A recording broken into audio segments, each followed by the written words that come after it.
Liverpool, May 26, 2025. A day etched in the city's memory, initially for triumph, soon to be marred by unforeseen tragedy. The city was alive with celebration, a vibrant tapestry of joy and elation. Thousands in red, a sea of crimson pride filled every street and corner, singing, their voices echoing through the city, carrying the melody of victory, cheering, a thunderous applause that reverberated with every beat of their hearts. United by football glory, a shared passion that transcended all boundaries. The streets overflowed with a human river of unwavering support and camaraderie. Fans, their faces painted with team colors, their spirits soaring high. Families, generations united in their love for the club, creating memories that would last a lifetime, and friends sharing laughter, hugs, and the collective joy of a hard-earned triumph, all waiting for the victory parade, the pinnacle of their celebration, a moment to honor their heroes. Flags waved, a vibrant display of team allegiance painting the sky with red and white. Drums pounded, their rhythmic beat fueling the energy of the crowd, creating an infectious atmosphere, and anticipation electrified the air, a palpable sense of excitement that crackled through the crowd. Then, in a heartbeat, everything changed. The atmosphere shifted, the joy replaced by an unsettling silence. A car plowed into the crowd, an act of senseless violence that shattered the festive spirit. Joy turned instantly to terror. The smiles vanished, replaced by expressions of disbelief and horror. Screams replaced chants. The songs of celebration were drowned out by cries of pain and fear. Panic swept through the sea of red, a desperate scramble for safety as the crowd surged in every direction. Emergency services rushed in. Sirens wailed, cutting through the chaos, signaling the arrival of help. 4 people were injured, victims of a tragedy that no one could have foreseen. One woman critically, her life hanging in the balance, a stark reminder of the fragility of life. The parade route, once teeming with life and excitement, now eerily silent. Once a symbol of unity, a testament to the city's unwavering spirit, was now a scene of chaos, a grim reminder of the darkness that can lurk beneath the surface. Red banners clashed with flashing blue lights, a stark contrast that symbolized the day's tragic turn.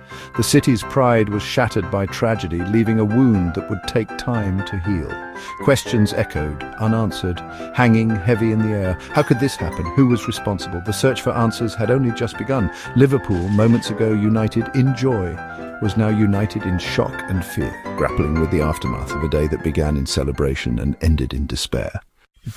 Police acted fast, arriving at the scene with remarkable speed. Their presence was immediately felt as they began to assess the situation and secure the area. The urgency in their response was palpable, reflecting the severity of the incident. An arrest was swiftly made at the scene, bringing a sense of immediate closure to a chaotic situation. The individual was taken into custody as investigators began their work, carefully documenting every detail. Yellow police tape cordoned off the area, a stark reminder of the ongoing investigation. The suspect was identified as a 53-year-old man apprehended on suspicion of dangerous driving.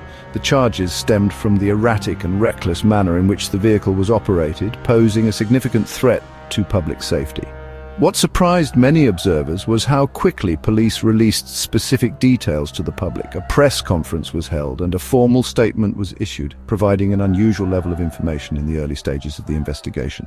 The released information included the suspect's race, white, and their nationality, British, and their gender, male.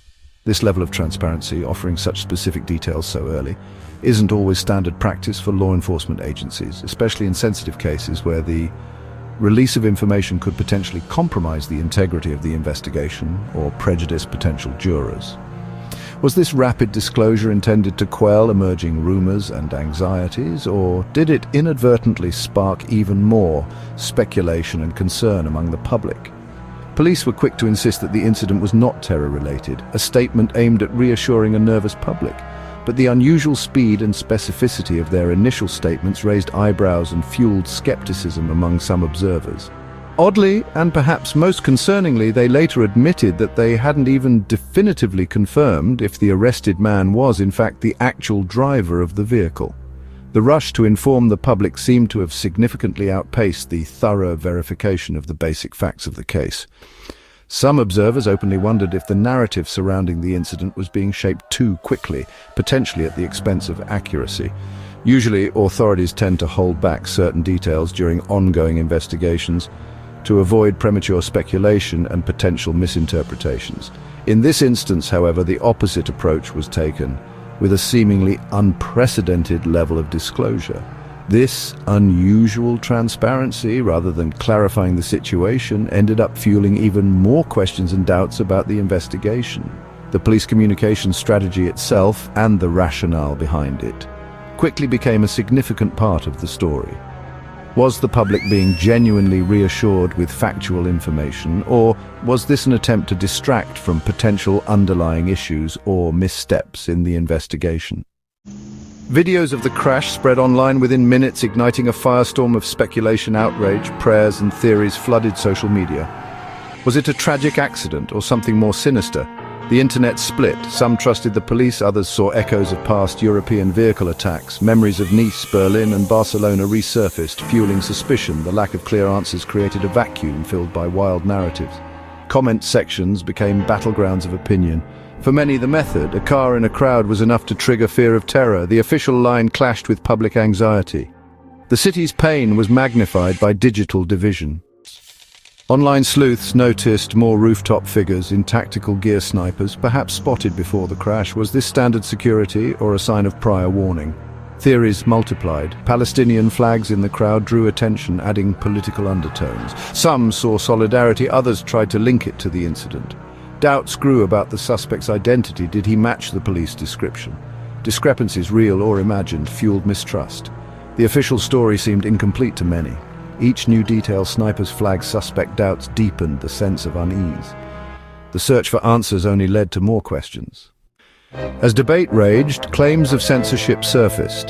Videos vanished from social media. Users discussing alternative theories found their posts hidden or accounts restricted.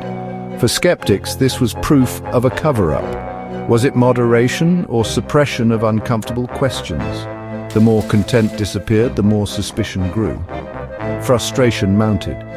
Who controls the narrative? Some saw double standards in what was allowed online. Instead of clarity, confusion and mistrust deepened. The official narrative, quick and tidy, now seemed suspect to many. The city's trauma was compounded by a sense of being kept in the dark. In the aftermath of such a profound event, where lives have been irrevocably altered, the search for answers intensified, becoming an all-consuming quest for those affected and the public at large. Every stone is turned, every lead pursued, public questions about police speed, their response times, snipers, their positioning and orders, and censorship. The information that is being withheld reflected a genuine need for truth, a deep-seated desire to understand what truly happened and why. Is there more to this story, a hidden layer beneath the surface? Or are we seeing patterns that aren't there, falling prey to the human tendency to find connections where none exist? Past traumas, unresolved grief, and online echo chambers where opinions are reinforced and dissenting voices silenced can blur reality, distorting our perception of events and leading us down false paths. Healthy skepticism is vital. A questioning mind is essential for discerning truth. But so is caution against unfounded suspicion, the danger of letting paranoia cloud judgment. The investigation continues, meticulously piecing together the fragments of what occurred, but trust is fragile, easily shattered and difficult to rebuild. Open discussion, honest dialogue, not silence, the stifling of voices and the suppression of information is key to understanding, the crucial element that unlocks the door to clarity. The truth may be simple, a straightforward explanation that is readily apparent, or far more complex, a tangled web of motives and circumstances. Liverpool's pain is real, a palpable wound that the city carries, and so is its need for answers, a fundamental right to know what happened in their community. As the city heals, slowly and painstakingly, the pursuit of clarity must go on, an unwavering commitment to uncovering the truth. Only by questioning, relentlessly seeking information, listening, truly hearing the voices of those affected, and learning from the mistakes of the past can the full story emerge, bringing closure and paving the way for a brighter future.